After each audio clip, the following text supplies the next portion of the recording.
Khan is there.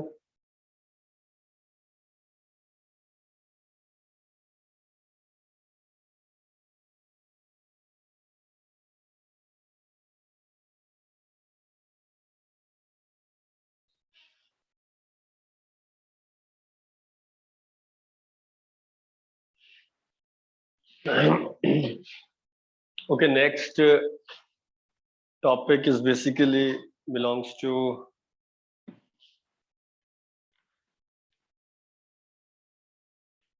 Cyber forensics.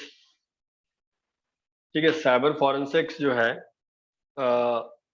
Late us see in your syllabus first. It's in unit 3 like basic cyber forensics के नाम से है। ठीक है, let me show you full screen. ठीक है, okay, this is the syllabus like right now at your screen, and in unit 3 you can see like we do have basic cyber forensics। ठीक है, साइबर फॉरेंसिक्स का बहुत basic सा idea हमें लेना है कि लाइक व्हाट इट इज। ऐसा ना हो कि एक शख्स आपको फॉरेंसिक के बारे में बता रहा है और आपको उसके बारे में पता ही नहीं। कि forensics is what basically, forensic is all about gathering the information regarding any kind of crime। ठीक है, it's like gathering the information regarding crime। ठीक है, कोई भी क्राइम है उसके कोरस्पॉन्डिंग जो भी रेलिवेंट इंफॉर्मेशन होती है उसको गैदर करने के प्रोसेस को हम फॉरेंसिक कह देते हैं। फॉरेंसिक्स एक ब्रांच है, it is taught in law. ठीक है, बेसिकली बट यहाँ पे अभी आज के टाइम पे फिजिकल क्राइम्स के अलावा साइबर क्राइम जो हम पढ़ रहे हैं वो मार्केट में बहुत ज्यादा तेजी से फैल रहा है। And for that one has not to go to any place और समवेयर एल्स। साइबर क्राइम जितने भी होते हैं वो एक पर्टिकुलर पोजीशन पे बैठ के लैपटॉप्स में के थ्रू होते हैं अल्टीमेटली। तो साइबर उस फॉरेंसिक के आगे इसलिए हमने एक कीवर्ड अटैच कर दिया, cyber forensic. when forensic investigation or part is done with the help of system or laptop, that can be called as cyber forensic। ठीक है, तो cyber means dealing with the system ultimately, that is basically called as cyber forensics। अब देखिए what it is like, definition क्या है?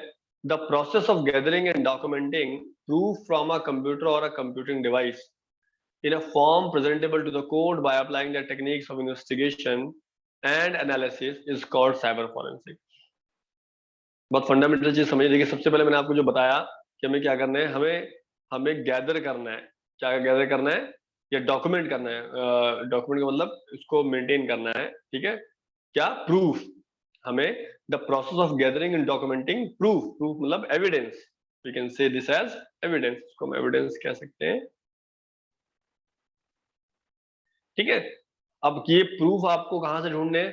तो proof आपको ढूंढने हैं कंप्यूटर से या कोई भी कंप्यूटिंग डिवाइस, लाइक वो लैपटॉप हो सकता है, डेस्कटॉप हो सकता है, एक मोबाइल हो सकता है, पेन ड्राइव हो सकती है। These all are basically computing devices. ठीक है, so in that case you need to get it from there. ठीक है, you need to get it from there ultimately. Okay, few more join. Pritam has joined. Then Puneet, Pritam, Muskan, Komal has joined. Okay, ठीक है, तो now onwards like what it is, Nana is there। ठीक है, so what it is basically, it is like कोई भी computing device से हमें device से डेटा निकालना है और हमें एक प्रेजेंटेबल फॉर्म में पुट अप करना है। यानी कि जिस चीज को मैं शो कर सकूं, जिस चीज की अंडरस्टैंडिंग सामने वाले को हो सके, इस फॉर्म में हमें इसे तैयार करना है, प्रिपेयर करना है, ताकि हम किसको प्रेजेंट कर सके? कोर्ट को। Now court is what basically, court जो है जुडिशरी बॉडी होती है जो कि क्राइम से रिलेटेड जो भी है डिसीजन मेकिंग की पावर उन्हीं के पास होती है। So that is basically presented to the court। Now we have to apply certain techniques। We have to apply certain techniques of investigation। देखिए इन्वेस्टिगेशन का अपना एक तरीका है। जो भी लॉ पढ़ते हैं लोग, जो ये फॉरेंसिक्स के अंदर जाते हैं, उसके बाकायदा कोर्स होता है। ठीक है, और फॉरेन में इसकी बाकायदा एक डिग्री भी होती है।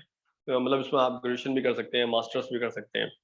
तो इन्वेस्टिगेशन की टेक्निक्स और एनालिसिस के ऊपर जो हम टेक्निक्स अप्लाई करते हैं, उसके बाद जो हम रिजल्ट जनरेट करते हैं और किसके सामने पेश करने के लिए, कोर्ट के सामने पेश करने के लिए, उस पूरे प्रोसेस को हम साइबर फॉरेंसिक का नाम दे देते हैं। That entire process basically called as cyber forensics. ठीक है। अब क्योंकि साइबर, मैंने आपको ये बताया था कि फॉरेंसिक्स के आगे हमने साइबर क्यों लगा दिया, because we are dealing with the computer part, like computer और कंप्यूटिंग मशीनरी जो भी है, डिवाइसेज है, उनसे ताल्लुक रख रहे हैं, उनके ऊपर काम कर रहे हैं। That is why forensic is subject to the cyber forensic right now. ठीक है। तो साइबर फॉरेंसिक को कुछ लोग कंप्यूटर फॉरेंसिक भी कहते हैं, but computer forensic is not an actual word, because right now nowadays we are not bounded to a certain computer. Like पहले ऐसा हुआ करता था कि लोग अपनी इंफॉर्मेशन, क्राइम की इंफॉर्मेशन जो है वो कंप्यूटर पे स्टोर कर रहे हैं, लैपटॉप पे कर रहे हैं, तो लैपटॉप और कंप्यूटर ही उनसे जब्त किया जाता था और उसकी इन्वेस्टिगेशन की जाती थी। बट आज के टाइम पे लोग इंटरनेट के थ्रू साइबर क्राइम्स करते हैं, तो वहां पे इंटरनेट के अंदर बहुत सारी चीजें आती हैं, आपका नेटवर्क आ जाता है, आईपी एड्रेस आ जाता है, ठीक है, रिमोट पे रखा हुआ, सर्वर पे रखा हुआ डेटा आ जाता है। तो क्योंकि इसमें अब इंटरनेट भी अटैच हो गया, और जो डेटा है that does not belong to a single machine, instead it belongs to multiple machine which all are connected to the internet. That is why a term cyber is much more better than computer forensic. मैं computer forensics कहना पसंद नहीं करूंगा, cyber forensic कहना ज्यादा prefer करूंगा। ठीक है। So that is the basic aim. अब देखिए एम क्या है साइबर फोरेंसिक का। The aim of cyber forensic is to determine what who is responsible for what exactly happened on the computer while documenting the evidence and performing a proper investigation. असली मुद्दा क्या होता है, culprit को catch करना। ठीक है। द मेन ऑब्जेक्टिव इज क्या है, to catch the culprit, to catch the culprit जो भी है उसको पकड़ना है। और हम उसको पकड़ते कैसे, ये देख के कि उसने एग्जैक्टली क्या किया था, स्टेप बाय स्टेप क्या कंप्यूटर के ऊपर जो भी उसने ऑपरेशन परफॉर्म किए या कुछ स्टेप्स परफॉर्म किए, तो what happened exactly on the system. ठीक है। तो वाइल डॉक्यूमेंट, और जो भी आप जो पता लगाते हैं, जो भी स्टेप्स हुए, जो भी एग्जीक्यूशन हुआ, वो जो कुछ भी हुआ, हमें क्या करना था, उस एविडेंस को डॉक्यूमेंट करना होता है, ताकि हम प्रॉपर इन्वेस्टिगेशन परफॉर्म कर सके, इस तरीके से कि इन्वेस्टिगेशन को रेफर करके हम क्या करते हैं, उसको परफॉर्म करते हैं। ठीक है। अब इस प्रोसेस के अंदर आपके स्टोरेज मीडिया जैसे हार्ड ड्राइव है ना, पेन ड्राइव, या कोई सीडी, या कोई डीवीडी, ये जितने भी आपके स्टोरेज मीडियम डिवाइसेस जो भी इन्वॉल्व होंगे, वो कुछ भी हो सकता है, वो हार्ड ड्राइव भी हो सकती है, पेन ड्राइव भी हो सकता है कोई सीडी हो, कोई डीवीडी हो, तो ये सारे अंडर इन्वेस्टिगेशन लिए जाते हैं, है ना। और उनकी एक डिजिटल कॉपी बनाई जाती है, यानी कि एक सॉफ्ट कॉपी बनाई जाती है। डिजिटल कॉपी का मतलब सॉफ्ट कॉपी बनाई जाती है सिस्टम के ऊपर, ताकि इन्वेस्टिगेटर उसके थ्रू इन्वेस्टिगेशन परफॉर्म कर सके और ये श्योर कर सकें कि इन्वेस्टिगेशन के दौरान कोई भी चीज एक्सीडेंटली जो है वो डिस्ट्रॉय ना हुई हो। देखिए एविडेंस डिस्ट्रॉय होना सबसे बड़ा एक तरीके से आप कह लीजिए लॉस होता है for any crime to identify. अगर क्रिमिनल कोई भी हो, चाहे वो साइबर क्रिमिनल हो, चाहे वो नॉर्मल क्रिमिनल हो, अपने पीछे कोई ना कोई सबूत जरूर छोड़े जाते हैं, क्योंकि हर बंदा स्मार्ट नहीं होता कि आप उस चीज को इतना ट्रैक कर पाओ। क्राइम करते वक्त आपका फोकस, या जो जो बंदा होता है उसका फोकस जो है बेसिकली क्राइम करने पे होता है, तो कुछ चीजें छूट जाती है। उन्हीं से आइडेंटिफाई करके हम पता लगाते हैं कि साहब व्हाट एग्जैक्टली ऐसा हुआ, क्योंकि आप या हम या कोई भी बंदा साइबर फॉरेंसिक एक्सपर्ट वहां अवेलेबल तो था नहीं। तो उस केस के अंदर वो पता लगाने की कोशिश करते हैं कि किस तरीके से चीज हुई होगी, तो वो स्टेप बाय स्टेप क्या करते हैं, उसको एग्जीक्यूट करने की कोशिश करते हैं। That is the major objective ultimately. तो साइबर फॉरेंसिक्स का यही कॉन्सेप्ट है। अब सवाल ये कि हम क्यों साइबर फॉरेंसिक्स की हमें जरूरत क्यों पड़ती है, why we need cyber forensics. Cyber forensics की जरूरत आज के जमाने में बड़ी इंपॉर्टेंट है भाई, क्योंकि ज्यादातर लोग, आप देखिए, कोई अगर नॉर्मल क्राइम होता है, कोई मर्डर भी होता है, तो आज के टाइम पे लोग ऐसे नहीं पकड़ते साहब कौन आया था, किसी पूछताछ नहीं करते हैं। बड़ा सिंपल सा एग्जांपल होता है कि ठीक है, आप ये चेक करो कि उस टाइम पे उस पर्टिकुलर लोकेशन पे कौन कौन सी फोन की अवेलेबिलिटी थी, और वो टावर से कैच किया था कौन कौन से फोन यहाँ पे थे, मतलब जो कौन कौन से लोग थे जिनके पास फोन होगा। ऑब्वियसली उन लोगों से पूछताछ करके केस को बहुत जल्दी सॉल्व कर लिया जाता है। तो अब देखिए, ये फोन की लोकेशन ट्रैक करना, या उसका डेटा रिवील करना, या और चीजों को, या ये जो आपके वेबकैम लगे रहते हैं जगह जगह, उनसे फुटेज एक्सेप्ट करके फिर उनको आइडेंटिफाई करना, तो इससे काफी हेल्प मिलती है। तो फॉरेंसिक्स अब फॉरेंसिक्स नहीं कहलाता, फॉरेंसिक्स का बाय डिफॉल्ट नेम जो है वो साइबर फॉरेंसिक्स आपका हो चुका है। और ज्यादातर क्राइम और लॉ इन्फोर्समेंट के अंदर, इन्वेस्टिगेशन के अंदर साइबर फॉरेंसिक्स का इस्तेमाल किया जाता है। अब आप मैंने आपको हम पहली और दूसरी यूनिट के अंदर पढ़ चुके अच्छी तरीके से कि साइबर क्राइम की कैटेगरीज कौन कौन सी हैं। मैंने आपको ये भी बताया था कंट्रीज साइबर वॉर लड़ती हैं, इंडिविजुअल साइबर वॉर नहीं लड़ते हैं कि साहब ठीक है मैंने उसका नुकसान कर दिया, इसका नुकसान कर दिया, नहीं, कंट्री साइबर वॉर लड़ती है। मैंने आपको कुछ फेमस कंट्रीज बताई थी, रशिया हो गई, चाइना हो गई, टर्की हो गया, पाकिस्तान हो गया, ठीक है। These countries are highly engage and active in running the cyber war. अब साइबर वॉर लड़ने के लिए आपको अच्छे टूल्स, हर चीज की जरूरत होती है, ठीक है। तो in that case we have many activities like normal hacking, DoS attack जो मैंने आपको बताया था, ठीक है। तो ये सब चीजें जो है अभी इस सिस्टम के ऊपर इंटरनेट के थ्रू एग्जीक्यूट की जाती हैं, और यही आपके क्राइम सीन होते हैं कि कौन सी साइट पे डॉस अटैक हुआ, कौन से सिस्टम को हैक किया गया, कौन सी साइट को डाउन किया गया, कौन साइट को हैक करके कुछ मैसेज पोस्ट किया गया।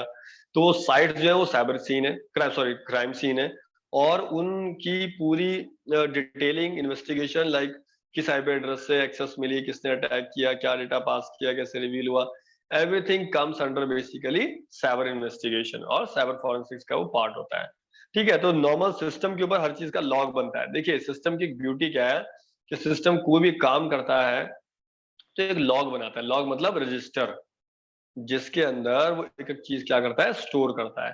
जैसे आपकी ब्राउजिंग हिस्ट्री, आपने कितनी वेबसाइट को सर्फ किया, कौन सी ईमेल आपके पास आई, आपने क्या ओपन किया, क्या क्लोज किया, कौन से रीसेंट डॉक्यूमेंट थे, कौन से क्लोज डॉक्यूमेंट थे, everything stored on a system, and that all is basically gathered, and after that a report is prepared to present as a evidence in front of the court. Now court के सामने वो सारा data जो कि एक executed order में execute हुआ होगा, उसका एक डॉक्यूमेंटेशन मेंटेन करके हम जज के सामने उसे पुट अप करते हैं, being a cyber forensic expert. वो डेटा कोर्ट उसका एनालिसिस करती है, एनालिसिस करके देखती है कि हाँ भाई कौन इसका गिल्टी है, किसको गिल्टी बनाया गया है, क्या वो एक्चुअल में गिल्टी है कि नहीं है, कौन गिल्टी है उसको सजा देना, और इनोसेंट पीपल को चार्जेस से फ्री करना, प्रोटेक्ट करना। देखिए I don't know whether you people know और नॉट, बट जो आपका लॉ है, ठीक है, लॉ का जो सबसे फंडामेंटल रूल ये कहता है कि अगर आपको किसी एक बेगुनाह को बेगुनाह साबित करने के लिए 100 क्रिमिनल्स को भी छोड़ना पड़े तो उसे छोड़ दें, लेकिन उस एक बेगुनाह को सजा नहीं होनी चाहिए। इस टॉप प्रायोरिटी विजन के साथ लॉ इन्फोर्समेंट काम करता है।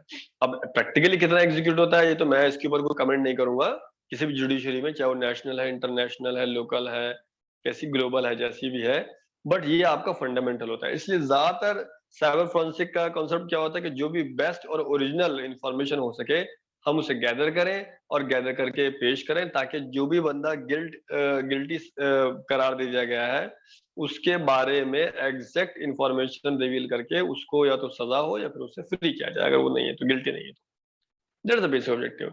Now next thing is like how, just a moment,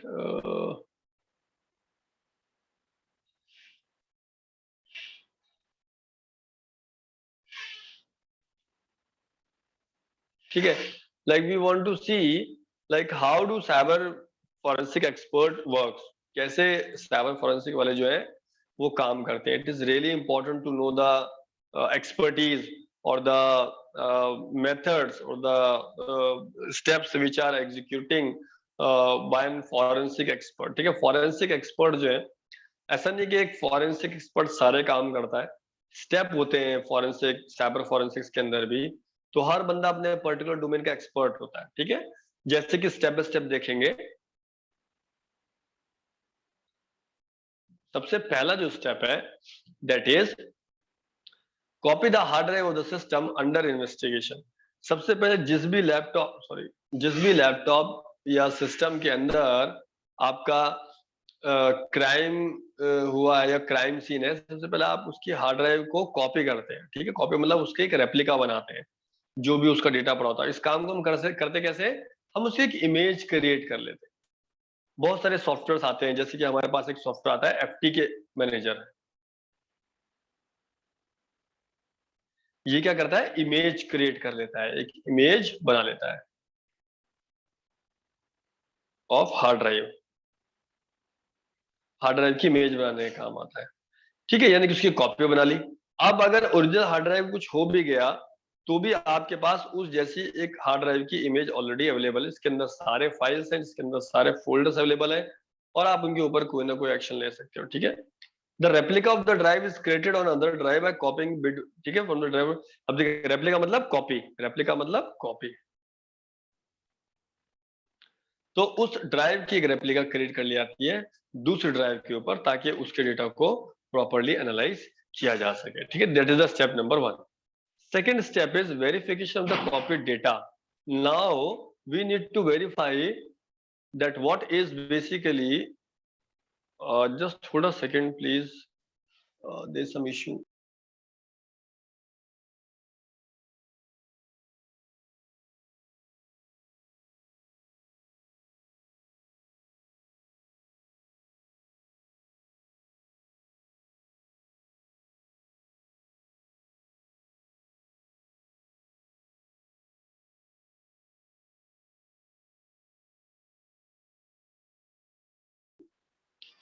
okay, तो second step is verification of copied data. Like हमें जो भी डेटा कॉपी हुआ हमने किया था, हार्ड ड्राइव की इमेज बनाई थी, हमें वेरीफाई करना है कि वो डेटा सही है नहीं है, उसमें से कुछ मिसिंग तो नहीं है, कुछ और प्रॉब्लम तो नहीं है। तो इसके लिए क्या होता है, बेसिकली हम एक सीआरसी चेक होता है, एक टेक्निक होती है CRC check, cyclic redundancy check बोलते हैं इसको। इसको हम परफॉर्म करते हैं दो सिस्टम्स के बीच में, और चेक करते हैं कि सीआरसी जो हमारे पास अवेलेबल डेटा है उसका सीआरसी, और जो ओरिजिनल हार्ड ड्राइव पे डेटा है उसका सीआरसी एक जैसा है कि नहीं है। अगर एक जैसा है, इट मींस कि उसके अंदर कोई भी एरर नहीं आया और हमारा डेटा प्रॉपर्ली कॉपी हुआ है, कोई दिक्कत नहीं है, ठीक है। तो दिस होता है। अब इसके इस सीआरसी वेरिफिकेशन के लिए कुछ सॉफ्टवेयर इंजीनियर काम करते हैं, जो कि साइबर फॉरेंसिक एक्सपर्ट्स होते हैं। ये पहला स्टेप था, इसमें भी देखिए आपको सॉफ्टवेयर प्रोफेशनल होना जरूरी है, लेकिन आपको एफटी के मैनेजर चलाना आना चाहिए, आपको पता होना चाहिए एफटी के मैनेजर काम कैसे करता है। I did an assignment few months back, जहाँ पे मेरे पास एक रिपोर्ट आई थी कि साहब ये साइबर फॉरेंसिक का केस है, और आपको डेटा रिट्रीव करके इंश्योर करना है कि डेटा हार्ड ड्राइव के ऊपर था वही डेटा जो है फाइल्स रिकवर हो पाएंगी नहीं पाएंगी। तो हम उसमें डेटा रिकवरी भी करते हैं। तब बहुत से बंदे क्या करते हैं कि डेटा को डिलीट कर देते हैं, ताकि डेटा किसी के हाथ में लग सके, लेकिन उसकी रिकवरी की जा सकती है। उसके बाद इंश्योर किया था क्या हार्ड ड्राइव से मिस था, क्या अवेलेबल है, ठीक है।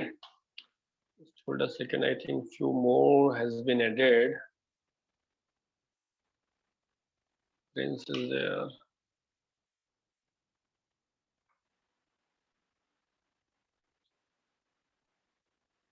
Anand Verma. Beta, one more thing is there. Like आप ना फ्रॉम नाउ ऑनवर्ड्स एक प्रैक्टिस कीजिए कि जो भी बच्चे क्लास अटेंड करते हैं, कि कई बार क्या होता है कि आपका नेटवर्क डाउन होता है, कई बार ये होता है कि क्लास बीच में खत्म हो गई, मैं नहीं ट्रैक कर पाया। तो आप लोग ना चैट बॉक्स के अंदर अपना नाम और रोल नंबर लिख दिया कीजिए। जैसे आप लॉगिन करते हैं क्लास के अंदर, फौरन चैट बॉक्स में नेम और रोल नंबर लिख दिया कीजिए। उससे पता चल जाता है कि आपका डेटा जो है वो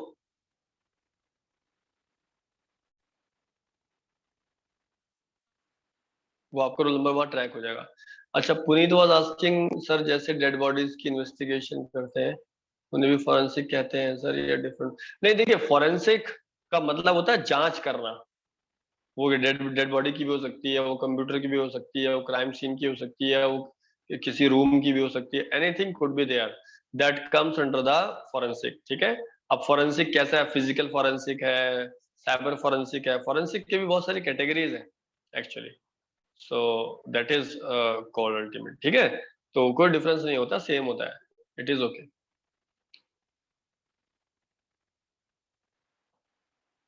okay, so that was 14 hour there, I think कितने, 1 2 ठीक है ना। तो ये हमारे पास स्टेप थे, ठीक है। और उसके बाद हम इंश्योर करते हैं कि कॉपी डेटा जो था वो फॉरेंसिकली साउंड है, तो ऑपरेटिंग सिस्टम चेक करते हैं, हार्ड ड्राइव की कंपैटिबिलिटी चेक करते हैं ऑपरेटिंग सिस्टम के साथ, है ना। और इस बात को इंश्योर करते हैं कोई और ड्राइव तो नहीं ऑल्टर की गई, किसी किस्म का डेटा तो कोई ऑल्टर नहीं किया गया, कोई राइटिंग ब्लॉक तो कोई राइटिंग का ब्लॉक तो से छेड़छाड़ तो नहीं की गई है। तो हम जो भी हमारा डेटा फॉरेंसिकली साउंड है कि नहीं है उसकी वेरिफिकेशन करते हैं। It is also important part, ठीक है। देन अभी मैंने आपको जो बता रहा था, मैं देखो आपको कि we recover the deleted files, है ना। हम रिकवर करते हैं डिलीटेड फाइल्स। तो कई बार ऐसा होता है कि साइबर क्रिमिनल्स क्या करते हैं कि जो आपका डेटा होता है उसको डिलीट कर देते हैं ताकि वो डेटा जो है कोई और रिकवर या रीड ना कर सके। तो उन डिलीटेड फाइल्स को हम रिकवर कर सकते हैं। ऐसे बहुत सारे सॉफ्टवेयर आते हैं, there are many tools available for data recovery. इसके बहुत सारे सॉफ्टवेयर आते हैं। अब उसमें आप कैटेगरी वाइज कि आपको वर्ड की फाइल रिट्रीव करनी है, ऑडियो फाइल करनी है, वीडियो फाइल करनी है, what you want to recover basically, तो उन फाइल्स को वो रिकवर करके फॉरेंसिक एक्सपर्ट उसके बाद उनको एनालिसिस करते हैं, उनकी क्या डिटेलिंग थी, क्या डेटा पड़ा हुआ था, फिर पता लगाते हैं कि हाँ भाई फाइल डिलीट क्यों की गई थी अल्टीमेटली, ठीक है। Finding data in the free space, बहुत सारा फ्री स्पेस होता है, उसमें डेटा हाइड कर दिया हार्ड ड्राइव के अंदर। टेक्निक्स है बहुत सारी, टेम्परेरी फाइल्स के अंदर डेटा हाइड कर दिया जाता है, बहुत टाइम पहले जो जो बहुत सारे टाइम पहले फाइल डिलीट हो चुकी है, उन सब डेटा को रिकवर किया जाता है और उनको थॉरोली एनालाइज किया जाता है। That is finding data in the free space, उसको हम ये बोलते हैं, ठीक है। कीवर्ड सर्च, फॉरेंसिक एक्सपर्ट बहुत ज्यादा बड़ा डेटा है तो उसके अंदर जो बहुत ही काम का रेलिवेंट डेटा होता है उसको सर्च करते हैं। How? By performing a keyword search, ठीक है। तो वहां पे क्या करते हैं, कीवर्ड सर्च परफॉर्म करते हैं लाइक सॉफ्टवेयर के थ्रू। It is also done using the software. देखिए सॉफ्टवेयर का रोल हर जगह है, माने या ना माने आप, मतलब it is very important part कि like you can not do it manually, you have to somehow hire a software for executing this kind of activities ultimately. तो जो भी इन कीवर्ड्स होते हैं, इंपॉर्टेंट कीवर्ड्स होते हैं, उनके थ्रू हम डेटा लेते हैं और रेलेवेंट आउटपुट हमें उससे मिलता है, ठीक है। फिर उसके बाद at the end finally after performing these operations we come out across a report. We have to develop a report ultimately. That report tell like what actually was happened in that particular case, और उसके अंदर जो भी छोटी छोटी minor से minor जो भी डिटेलिंग होती है that is put up properly so that we should know how crime was committed, how crime was committed, या क्रिमिनल ने क्राइम कैसे एग्जीक्यूट किया था, उसके बारे में हमें पता, थोड़ी टेक्निकलिटीज के बारे में पता होना चाहिए, ठीक है। तो these are the 7 steps which are done during any cyber forensic activity, ठीक है। किसी साइबर फॉरेंसिक जांच को आप करते हैं, इन्वेस्टिगेशन करते हैं, तो फॉरेंसिक एक्सपर्ट इस ऑर्डर में ही काम करते हैं। हर स्टेप एक डिफरेंट फॉरेंसिक एक्सपर्ट के थ्रू एग्जीक्यूट किया जाता है जिसमें उसकी एक्सपर्टीज होती है। it is very important like what is the expertise, why somebody is doing that part, है ना। so it is really important. then we have few advantages like हम डेटा और जो relevant डेटा होता है उसको डिफरेंट सोर्सेज से compare कर सकते हैं ताकि सिनेरियो को अंडरस्टैंड कर सकें, ठीक है। और कुछ टाइम के बाद डेटा जो है फिर वो उसको आप सिक्योर करके भी रख सकते हैं। ये भी एक बहुत बड़ा बेनिफिट है कि और केसेस के अंदर नहीं हो पाता है ना। ये उस डेटा की रिट्रीवल के बाद आप ये स्कैन करते हैं कौन कौन से रिस्क हमें फ्यूचर में मिल सकते हैं, उन रिस्क को हम एनालाइज करते हैं। Risk are basically analysed for future perspective, और फ्यूचर एनालिसिस के लिए उनको हम एनालाइज कर सकते हैं, ठीक है।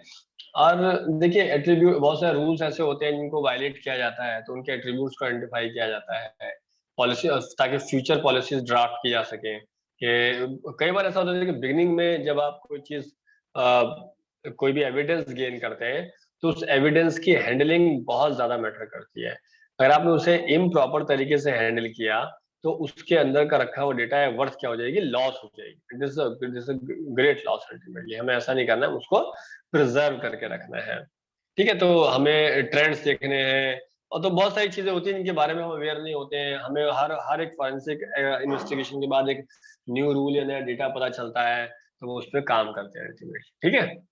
अब फॉरेंसिक एक्सपर्ट्स को क्या क्या चाहिए, like what are the skills needed in order to become a cyber forensic expert. आप भी उसमें एनरोल कर सकते हैं, मार्केट में जॉब अपॉर्चुनिटी निकलती है, तो देखिए सबसे पहले टेक्निकल एप्टीट्यूड आता है, ठीक है।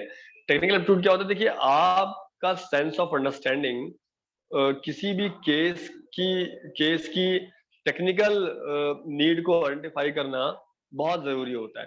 तो आपका एप्टीट्यूड बहुत स्ट्रांग होना चाहिए, आपकी knowledge regarding technologies, knowledge regarding computers, ठीक है, knowledge regarding mobile phones, network, security breach, इन सब के बारे में आपका टेक्निकल एप्टीट्यूड बहुत स्ट्रांग होता है। लेकिन नॉर्मल एप्टीट्यूड जो है वो आपका इंटेलेक्चुअल बताता है ना, लेकिन टेक्निकल मतलब एप्टीट्यूड का मतलब इन चीजों का एनालिसिस, इनकी फंक्शनैलिटी, इनका एग्जीक्यूटिंग ऑर्डर, ये सब बहुत मैटर करता है, और इसका आपको प्रॉपर नॉलेज होनी चाहिए। अगर आपको ऐसा नहीं होगा तो आप इन्हें हैंडल नहीं कर पाएंगे, ठीक है। That is the part ultimately how to do that.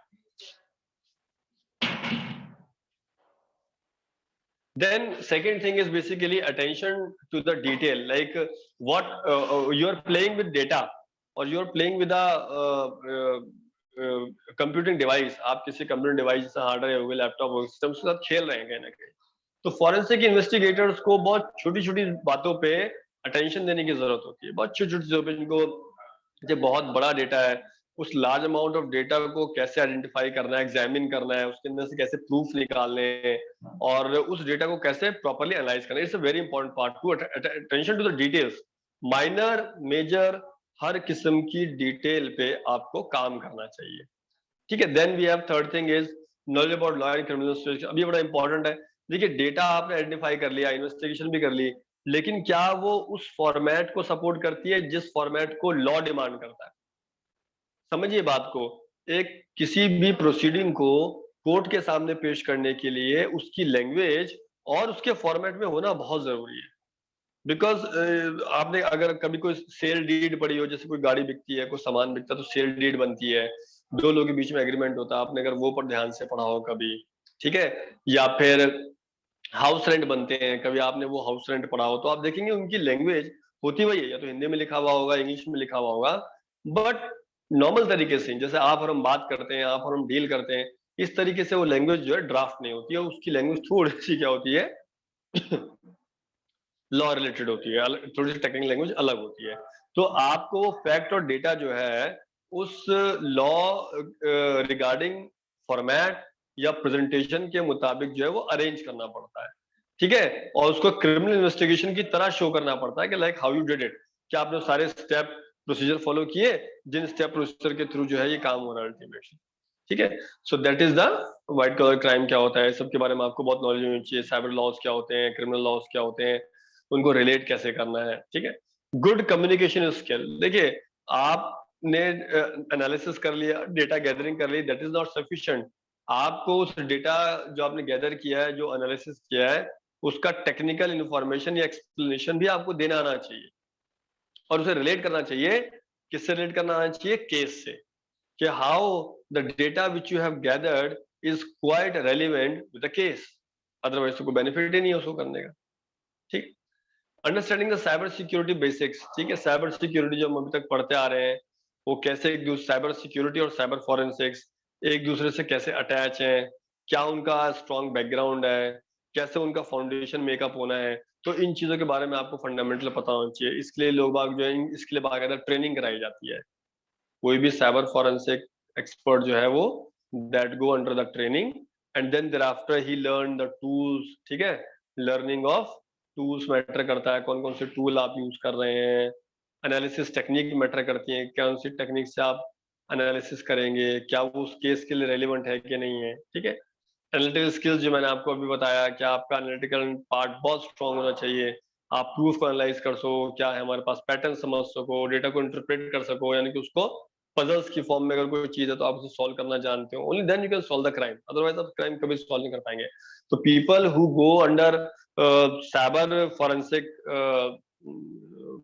Expertise, they people are very analytically very strong, और आप देखेंगे तो उनका बहुत स्ट्रांग प्रोसीजर होता है, ठीक है। और you urge to learn, like every time there should be a zeal in you to learn new things. आपके अंदर एक ज़ील होना चाहिए, एक एंथुसिज्म होना चाहिए। आप एक एस्पिरेंट की तरह डील करो कि कौन कौन से नई नई टेक्निक्स आ सकती हैं जिनके थ्रू हम डेटा को सॉर्ट आउट कर सकते हैं, कौन कौन से पैटर्न बन सकते हैं, क्या आपको बिहेवियर एनालाइज करना चाहिए एक्टिविटीज का, then you can get that part, है ना। and teach them to work with challenges. One more thing is there, every day cyber forensic expert got a new type of case. Okay, where they people have never worked out, or they have never seen that particular kind of case array in their life. So they have to deal with the new challenges. So you must be strong enough or intellectual enough to deal with the new challenge in the daily working environment. आपको collaboration के अंदर काम करना आना चाहिए, आपको challenging environment के अंदर भी काम करना आना चाहिए. These are the few activities or few techniques which are required in order to become a cyber forensic expert. ठीक है.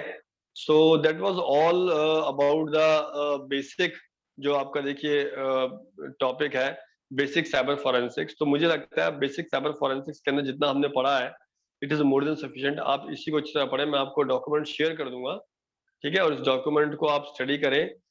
मुझे लगता है इसके बाहर से कुछ और आएगा. हमने मोर देन सफिशिएंट एनालाइज किया डेटा, ठीक है. So that was all for today, and we'll start with the new topic tomorrow, hopefully, and within the span of this week we'll cover unit 3. हम unit 3 इस week में खत्म करेंगे, then we'll remain with unit 4 basically. So we'll deal with unit 4. Okay. चलिए, I'm going to end the class, and 13 people are there. Okay. Thank you. We'll meet tomorrow most probably.